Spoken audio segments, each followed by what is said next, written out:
Ernest Hemingway once wrote that bankruptcy happens in two ways: gradually, then suddenly. It is a quote that has been cited in every financial crisis of the last century, yet its terrifying simplicity often obscures the violence of the mechanism it describes. We tend to think of the collapse of superpowers as events, singular, catastrophic moments like the sacking of Rome in 410 AD or the storming of the Bastille. But history tells a different, far more unsettling story. The collapse of an empire is not an event. It is a process. A long, silent erosion of mathematical reality that accelerates until the very foundations of society simply vaporize under the weight of their own contradictions. For the United States of America, the gradual phase has been running for decades, hidden behind the curtain of asset bubbles and military hegemony. But today, if you look closely at the bond markets, the geopolitical fractures, and the exponential curve of federal debt, it becomes undeniably clear. We have entered the sudden phase. The numbers facing the American empire today are not just bad. They are terminal. We are staring at a national debt that has metastasized beyond $35 trillion, a sum so vast it defies human comprehension, growing by $1 trillion every 100 days. For the first time in history, the United States government spends more on interest payments to service its past than it does on the national defense required to secure its future. This is the mathematical definition of a dying hegemony. It is a spiral where the solution to debt is more debt, where the remedy for inflation is actions that cause recession, and where the political will to correct course has been utterly paralyzed by a polarized, dysfunctional governance structure. But this story is not just about money. It is about the end of an era that began in the ashes of World War II, an era of undisputed American dominance, the Pax Americana. That era was built on a promise that the US dollar was as good as gold. That promise was broken 50 years ago, and we have been running on the fumes of momentum ever since. Now the momentum has stalled. From the BRICS nations building a parallel financial system to the quiet accumulation of gold by central banks in the East, the world is preparing for a post-American reality. The question is no longer if the collapse will happen, but how it will unfold, and who will be left standing when the dust settles. Order 2, context and stakes. To understand why this matters now, why this isn't just another doom-mongering prediction from the 1980s or 2008, we have to look at the debt trap mechanism that has finally snapped shut. For 40 years, the United States enjoyed a unique economic environment. Interest rates were generally falling. This allowed the government to borrow more and more money without the cost of that borrowing exploding. It was a free lunch financed by the deflationary forces of globalization and technology. But that cycle ended in 2022.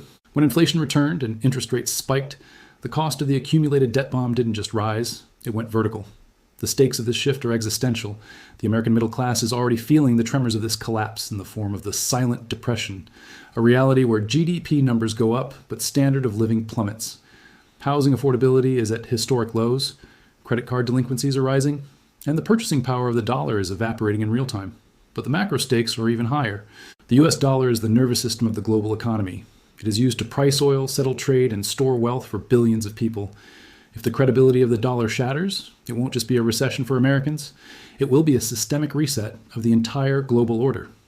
We are talking about the potential end of the 80-year debt supercycle, a liquidation of wealth that will redefine the geopolitical map for the next century. This is not a partisan issue. It is a structural one. Whether the administration is red or blue, the math remains the same. The fiscal dominance of the United States means that the Federal Reserve is no longer fighting inflation. It is fighting sovereign insolvency. The choices left are binary and brutal. Either default on the debt explicitly, which would destroy the banking system, or default implicitly by printing trillions of dollars and inflating the debt away, destroying the currency.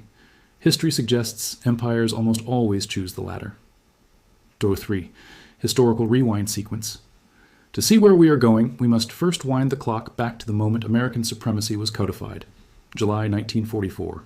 As World War II raged across Europe and the Pacific, 730 delegates from 44 Allied nations gathered at the Mount Washington Hotel in Bretton Woods, New Hampshire. Their goal was to rebuild the shattered global economy, but the outcome was an American coup. The United States, holding 2/3 of the world's gold reserves and the only intact industrial base, dictated the terms. The agreement they forged established the US dollar as the world's reserve currency, pegged to gold at $35 an ounce. Every other currency was pegged to the dollar. It was a system of absolute trust, anchored in physical reality. For 2 decades, this system worked. It fueled the greatest economic expansion in human history. But beneath the surface, a cancer was growing.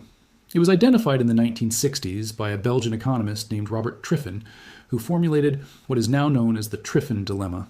He argued that the country issuing the global reserve currency faces a fatal conflict of interest. To provide enough liquidity for global trade, the U.S. had to run massive trade deficits, exporting dollars to the world. But to maintain confidence in the dollar's gold peg, it had to run a surplus to protect its reserves. It could not do both.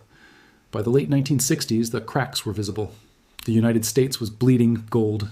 The costs of the Vietnam War and the expansion of Lyndon B. Johnson's Great Society welfare programs were being paid for with printed money, not tax revenue. Nations like France, led by Charles de Gaulle, saw the scam. De Gaulle famously denounced the U.S. having an exorbitant privilege, the ability to print the currency used to buy real assets from other countries. In a dramatic move, France began sending battleships filled with paper dollars to New York Harbor, demanding their gold in exchange. Other nations followed. The run on the American bank had begun. Florida chapter, narrative deep dive. The breaking point arrived on a humid weekend in August 1971. President Richard Nixon summoned his top economic advisors to Camp David. The mission was secret. The phone lines were cut to prevent leaks. The team, including Federal Reserve Chairman Arthur Burns and Treasury Secretary John Connally, debated the fate of the global economy. The gold window was hemorrhaging. If they didn't act, the U.S. would be insolvent within weeks. On the evening of Sunday, August 15th, Nixon interrupted the popular show Bonanza to address the nation. In a speech that was deliberately framed as a temporary measure against speculators, Nixon announced that the United States would suspend temporarily the convertibility of the dollar into gold. It was a lie that changed the world.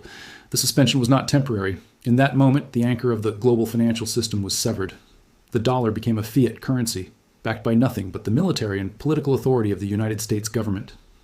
This was the birth of the modern era of financialization. Without the discipline of gold, there was no limit to how much money could be created. The immediate aftermath was chaotic. The 1970s saw double-digit inflation, an oil embargo, and a stock market that went nowhere for a decade. It seemed like the American experiment was failing. But then, a new mechanism was discovered, a stroke of geopolitical genius that would buy the empire another 50 years of life. Enter the petrodollar. In 1974, recognizing that the dollar needed a new source of demand to replace gold, the U.S. struck a deal with Saudi Arabia. The terms were simple. The U.S. would provide absolute military protection and weapons to the House of Saud. In exchange, the Saudis would price all their oil sales exclusively in U.S. dollars and invest their surplus profits into U.S. Treasury bonds. It was the perfect loop. Every country needed oil, so every country needed dollars. This created an artificial, permanent demand for the U.S. currency, allowing America to run deficits that would have crushed any other nation.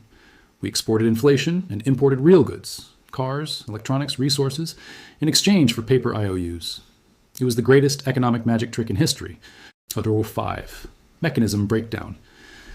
To comprehend the inevitability of the collapse, one must look under the hood of the financialized economy that replaced the industrial one. The mechanism that sustained the American empire from the 1980s until 2022 was a phenomenon known as the long-term debt cycle. For 40 years, Federal Reserve policy followed a predictable pattern. Every time the economy stumbled, they lowered interest rates and printed money to stimulate growth. This made debt cheaper, encouraging corporations and the government to borrow more. However, to keep the service payments on that growing mountain of debt manageable, interest rates had to go lower and lower in each subsequent cycle. From a peak of nearly 20% in 1981, rates ground their way down to 0% in 2008 and stayed near zero for most of the next decade. This created the everything bubble. Because money was essentially free, it flowed into assets, stocks, real estate, bonds, and art, inflating their prices to stratospheric levels. But crucially, this money did not flow into the real economy of wages and production. This is why the stock market could hit all-time highs while the average American could not afford a $400 emergency. The mechanism relied on the assumption that inflation was dead.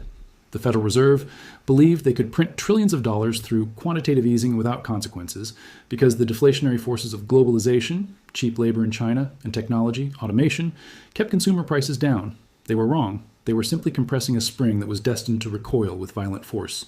The mechanism broke in 2020. When the pandemic hit, the government didn't just lower rates. They injected direct liquidity into the hands of consumers and businesses while simultaneously shutting down the supply chains. Too much money chasing too few goods is the classic textbook definition of inflation. And it arrived with a vengeance. This forced the Federal Reserve into a terminal dilemma. To fight inflation, They had to raise interest rates. But raising rates on $35 trillion of debt creates a mathematical impossibility. The interest payments become so high that the government must print more money just to pay the bondholders, which in turn causes more inflation. This is the debt spiral. It is a feedback loop from which there is no mathematical exit. The tool used to save the currency, higher rates, destroys the solvency of the government, and the tool used to save the solvency, printing money, destroys the currency. 06. Parallel to today. We have seen this specific sequence of events before, most notably in the collapse of the British Empire's economic dominance. In the early 20th century, the British pound sterling was the world's reserve currency, as good as gold. But the costs of World War I and the subsequent expansion of the welfare state forced Britain to suspend the gold standard and amass massive debts. Throughout the 1920s, they attempted to maintain the illusion of strength by keeping the pound overvalued, decimating their export industry. By 1931, the market forces became undeniable. A run on the pound forced Britain to devalue, ending a century of financial hegemony overnight. The Suez Moment in 1956 was merely the political tombstone.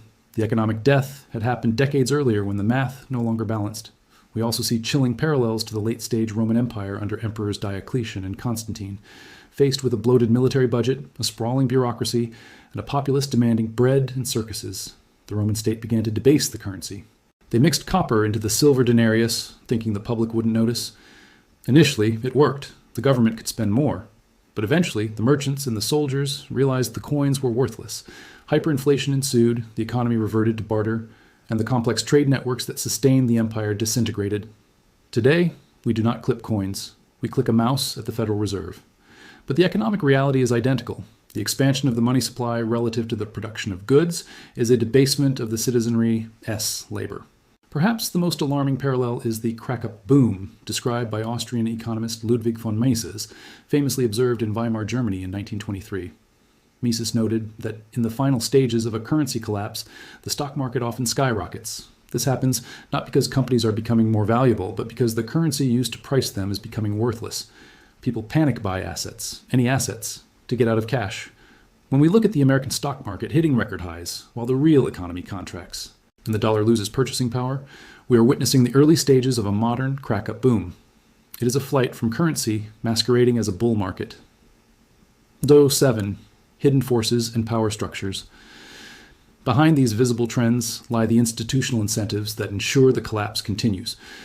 It is critical to understand that the Federal Reserve, the Treasury, and the major banking institutions are not evil in a cartoonish sense. They are trapped in a system of institutional preservation.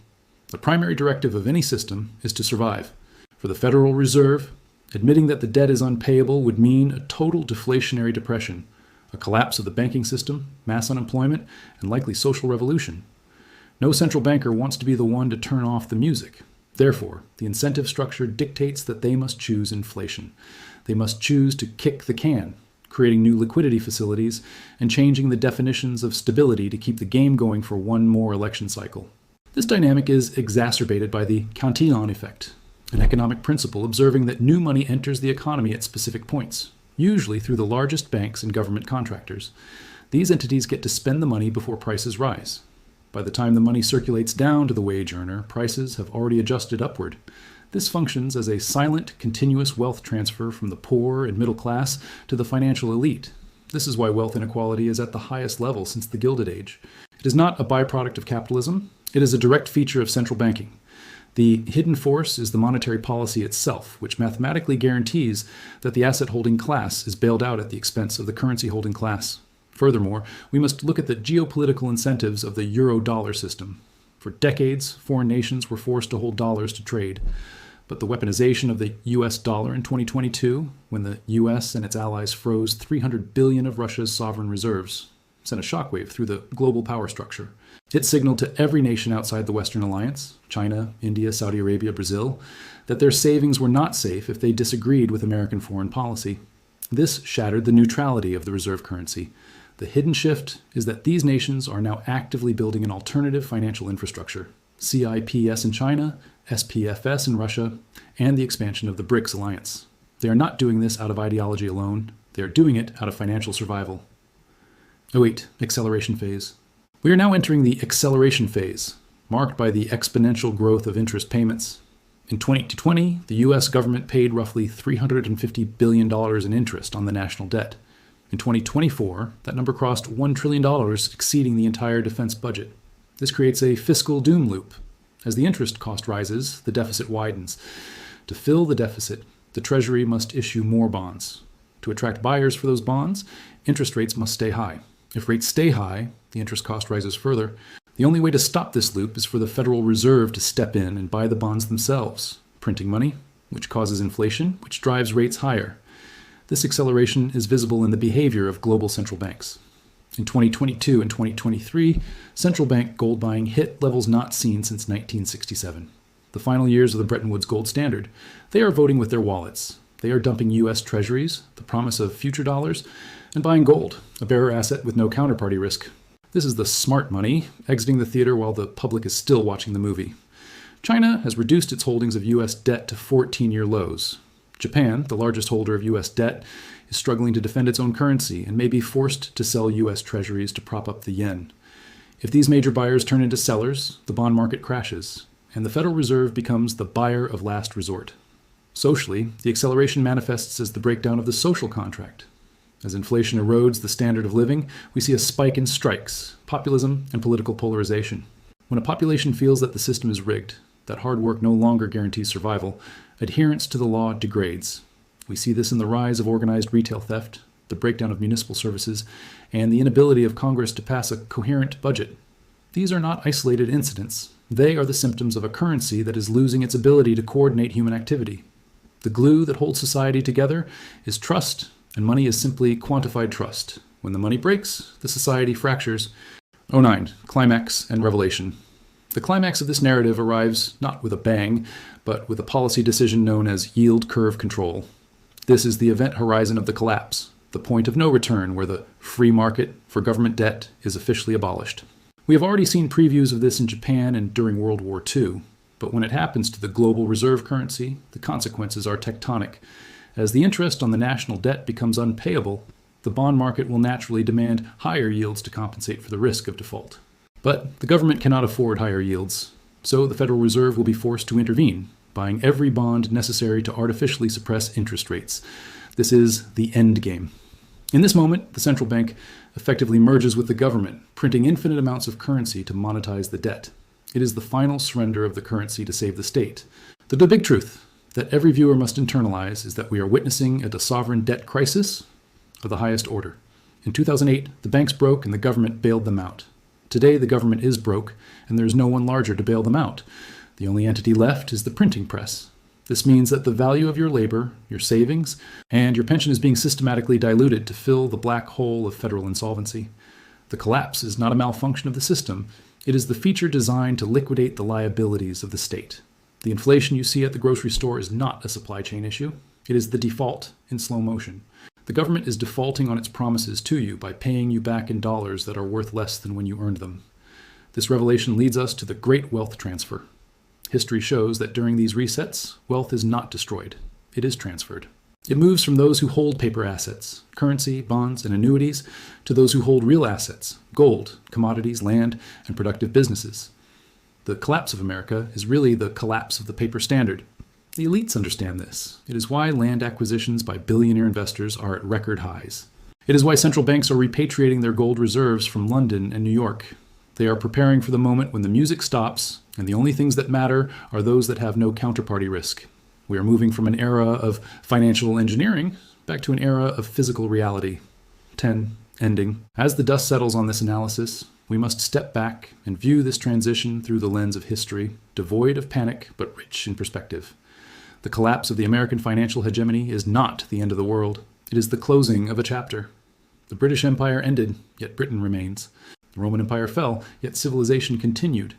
But the structure of daily life, the rules of wealth, and the centers of power changed irrevocably. We are standing at the precipice of such a change.